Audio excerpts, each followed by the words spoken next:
I bought a Nintendo Switch OLED from an online marketplace for just $209, and there are only few months left until the Nintendo Switch 2 is released. Why did I make this purchase? Let's find out. Originally, the price was $293, but I made a lower offer, and he accepted. The seller was from the same city as me, and since we had a pretty nice conversation and he thought I was a decent person, he accepted my ridiculously low offer for just $209, which was amazing, an offer I couldn't refuse. I had a Nintendo Switch V1 before and I regret selling it, but now we got an OLED version, which is much better. Should I have waited for Nintendo Switch 2? Let's not jump to conclusion yet.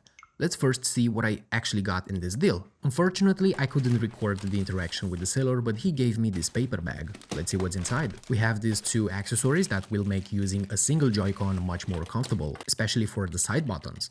They also look pretty nice, honestly, and that's a heavy box. And it's a Japanese region console. The box indicates it was originally sold in Japan, which is interesting. Okay, we got the original Joy-Cons. They look flawless. The seller told me that he only used the console for a few hours to play Mario Kart 8, so it's basically brand new. And there we go, here is the console itself. No scratches, no damage. The screen is perfect, and the plastic casing is in excellent condition.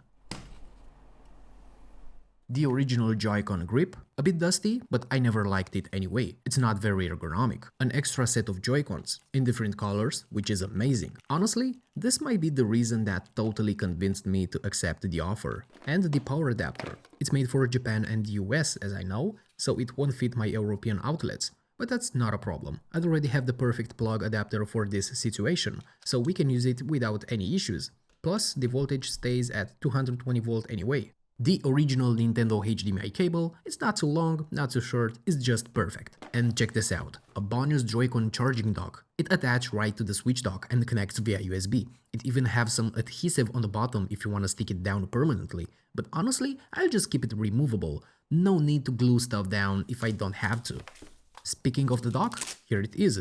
Still in its original packaging, looking brand new. Now I can enjoy gaming on the TV, not just handheld mode.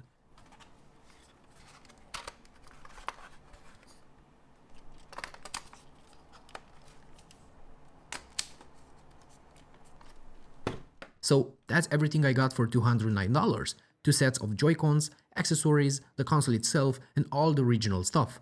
Honestly, I think I scored big with this one. Let's set it up and see if everything works. First thing, I attached the Joy-Cons, and they are connected instantly.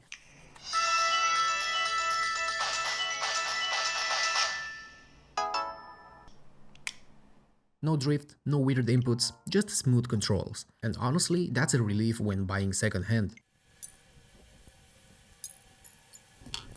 The console asked me to link my Nintendo account, so I grabbed my phone and handled that in like 2 minutes. So easy. Now, let's check a few settings. Brightness isn't maxed out, but it doesn't need to be. The OLED screen is already super bright and colorful. I'm keeping the light theme for now. Dark mode is cool, but I kinda like the fresh, clean look of the light theme. I also turned on the battery percentage, because who likes guessing how much battery is left, right? And I made sure it's running the latest software. Storage-wise, I've got 64GB built in, which is double what my old Switch V1 had, but I'm about to give it an upgrade. 256 SanDisk Extreme microSD card, ready to go. The SD card slot is behind the stand, easy to access but still secure enough. I popped in the card, formatted it, and we are ready to go.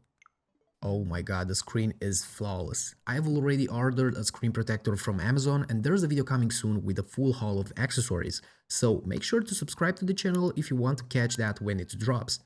I already have a bunch of games on my account, and since we've got plenty of storage now, let's install them all. Need for Speed, Amnesia, Garfield Kart, Quake 2, Sega Mega Drive Collection, and many more. If you see one of your favorite games on that list, drop a comment below.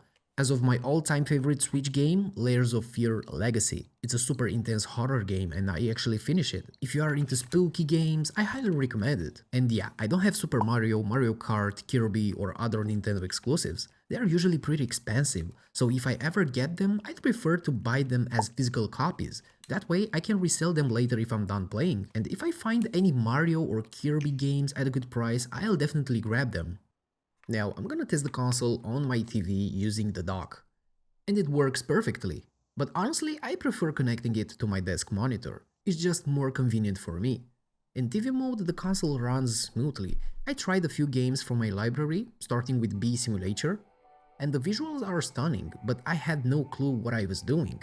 I was supposed to collect pollen and drop it somewhere, but I couldn't find any location.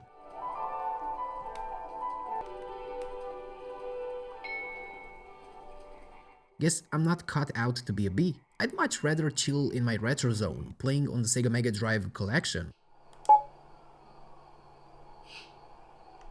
It's packed with awesome classics, Alex Kidd, Golden Axe, and so many more.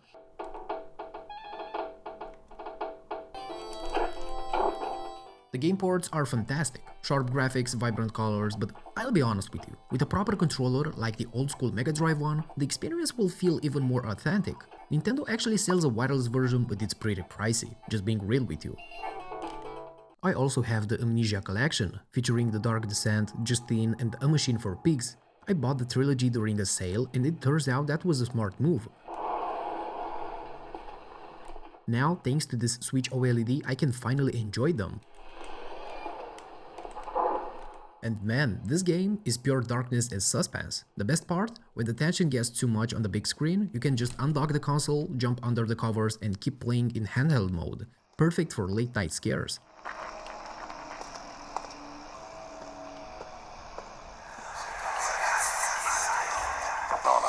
Especially downstairs.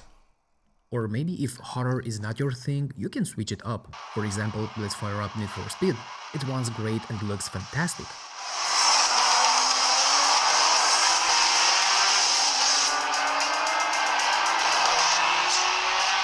I'd totally recommend it.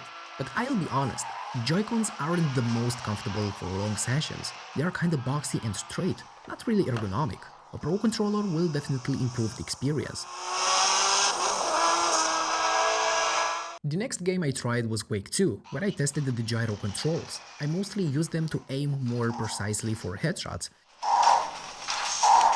It can definitely help, though sometimes it feels a bit awkward. Still, it's an interesting feature and worth trying out. I didn't really bother with gyro aiming in Fortnite, and to be honest, I didn't even check the settings for it. I just played the usual way with the Joy-Cons.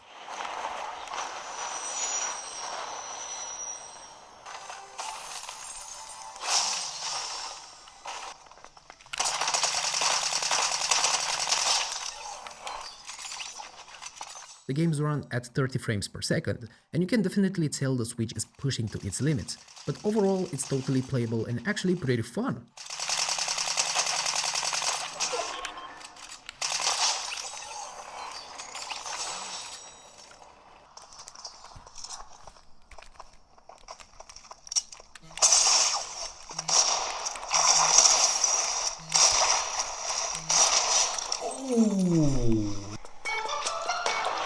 I also gave Surgeon Simulator a shot, another game I grabbed at a big discount, and wow, it's pure chaos. I couldn't figure out how to properly control the hands and I barely made any progress.